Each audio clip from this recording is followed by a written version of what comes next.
You're listening to Dotto Dec, brought to you in part by London Drugs. Nobody does it better, except maybe you. Good heavens, December 7th already. So Christmas just around the corner. We thought we would follow the path of least resistance and just do Christmas-based theme shows for as much as we can as we approach Christmas.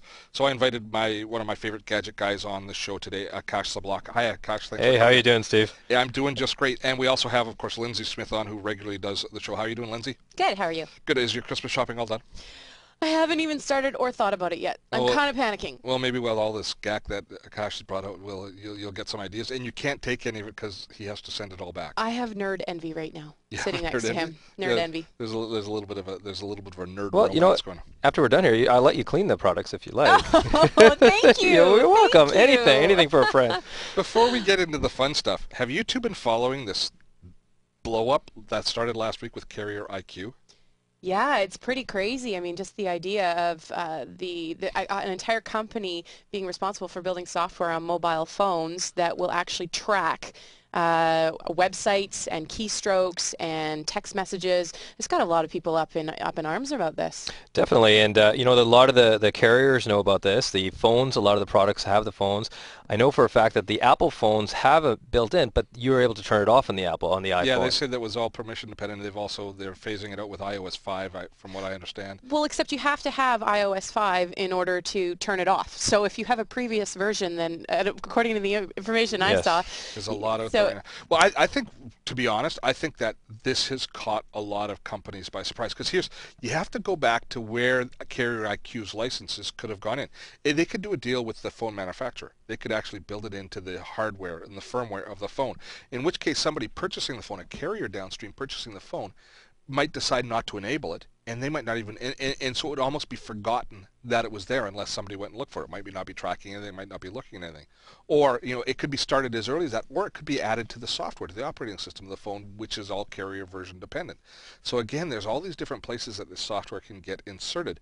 What bothers me is who thought that it would be responsible to be tracking this kind of content to begin with? Well, I can answer that question. Yeah, who? The look on your face. Yeah, it was my idea. Well, I think it's the technical support people, or the people that are responsible for improving the hardware, and they want feedback from. Fair enough, and in some cases that's absolutely appropriate. For example, here in British Columbia, driving in Vancouver, I don't know if you two do it, but every time I go up Oak Street and if I'm on the phone and I hit 35th to 41st on Oak, TELUS drops.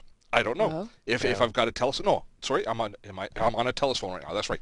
If I'm on TELUS, it drops the line, and it's dropped it for years for me there.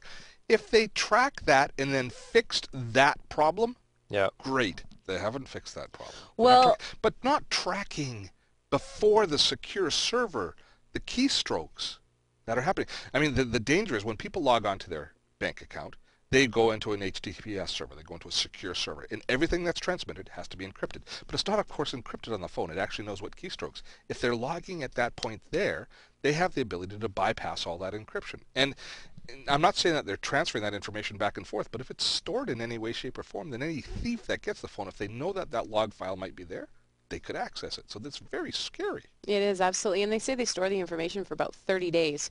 So there's a good chunk of time there where bad things can be done. Definitely. Well, my concern is this information is all on your phone, and it's not so much a concern that it's being recorded. It's what happens to it and how it's being used. A lot of times what people forget is when they have an old computer that they recycle, or they even have a photocopier in your office that you recycle, people forget to clear the hard drive. And I've seen it so many times where people have given up an office photocopier, and even the older units have a 20 gig hard drive which has a lot of data on it. Every single image that you've recorded for 20 gigs has now been given away. And it's the same thing with old computers, and it's going to be the same thing with cell phones now. New models keep coming out every 6 months a year. You're going to recycle. They got programs to take old phones back and credits and everything like that. What is happening with that information that you're handing back now? Data, I mean, anything short of running over the phone with your car, how safe is your data here? And even then. Yeah, exactly. They can recover it somehow. I've heard that you should take a drill and push it right through, actually drill a hole right through the middle of the hard drive, and that fixes it. That's what I just learned that a couple weeks ago. Stop with that fixes it. That doesn't fix it. That destroys it permanently is what you're saying. Yes. Drilling a hole. That explains her hard hat and the safety problem. goggles she's wearing right now. But Fixes the problem, Steve. yes, but completely overwriting your disk is because the whole idea behind recycling, in some cases you want that computer to be used again by somebody else. That sort of recycling, other than breaking it down into its mineral Just parts. destroy it. Yeah. Just destroy Well, it. You like the idea of drilling holes in hard drives, I could tell. I actually have done that. I had a couple of old computers. I pulled the hard drives out and donated the rest of the computer itself. But I took the hard drives, I drilled right through them, and now they act as a stand for my current PC. There you go. See, Nice and that's good. recycling. That was very green of you. Okay, and one report that I saw last week, I got to ask you both. How often do you check Facebook a day?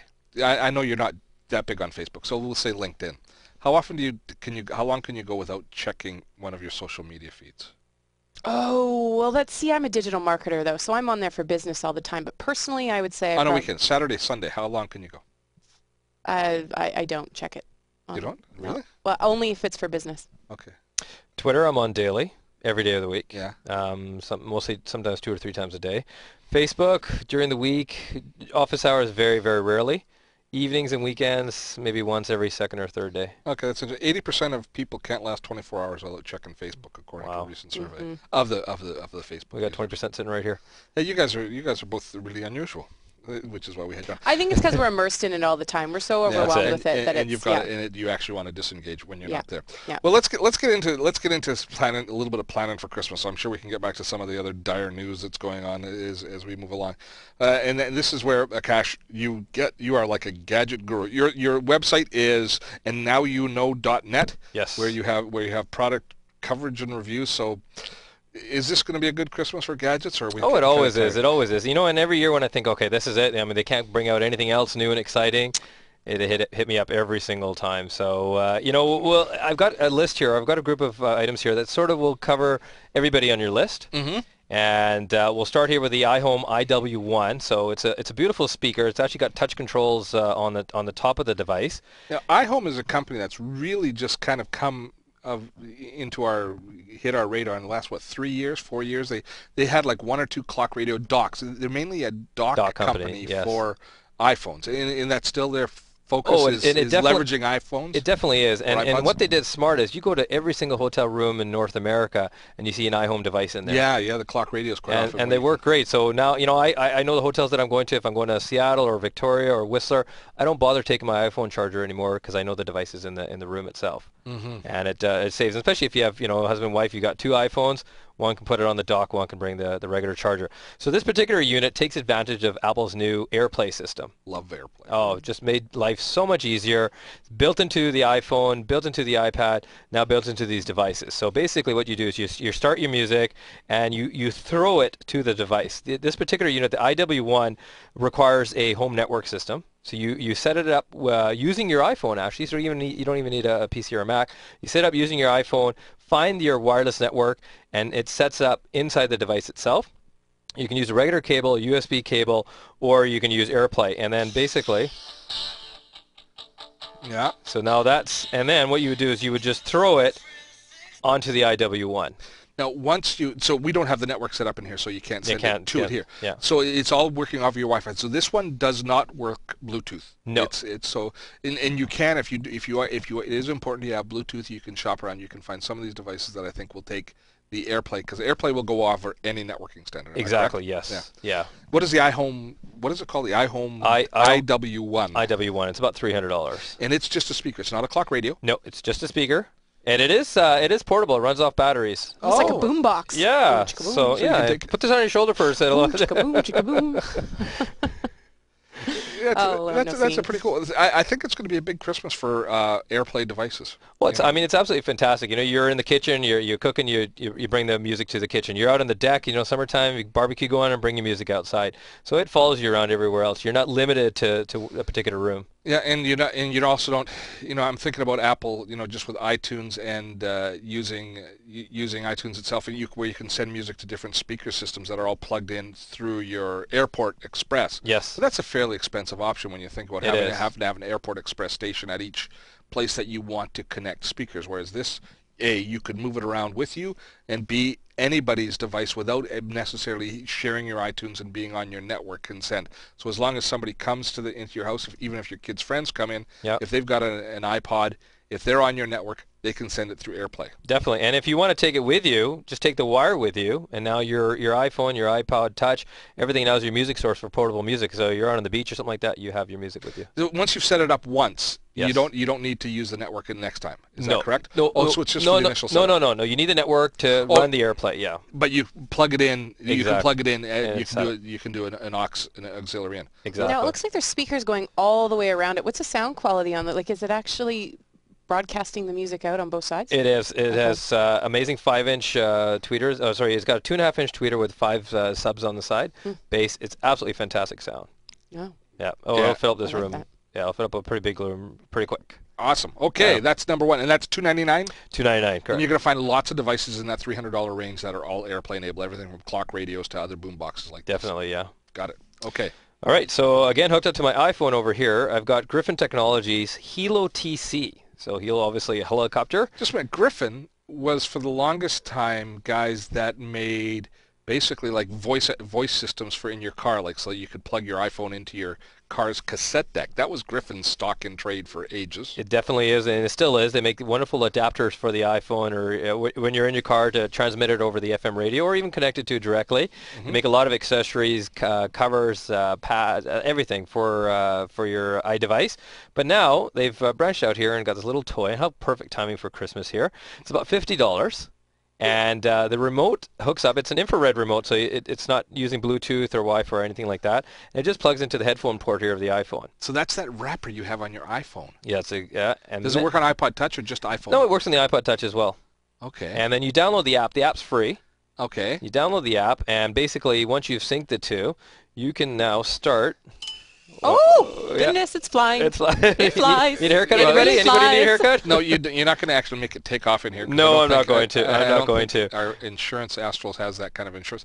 That is Helicopter insurance? Insurance for indoor. so $50, and you can fly. Now, does the RF signal? If you got this for yourself and one for your significant other, because who wouldn't buy one for their wife?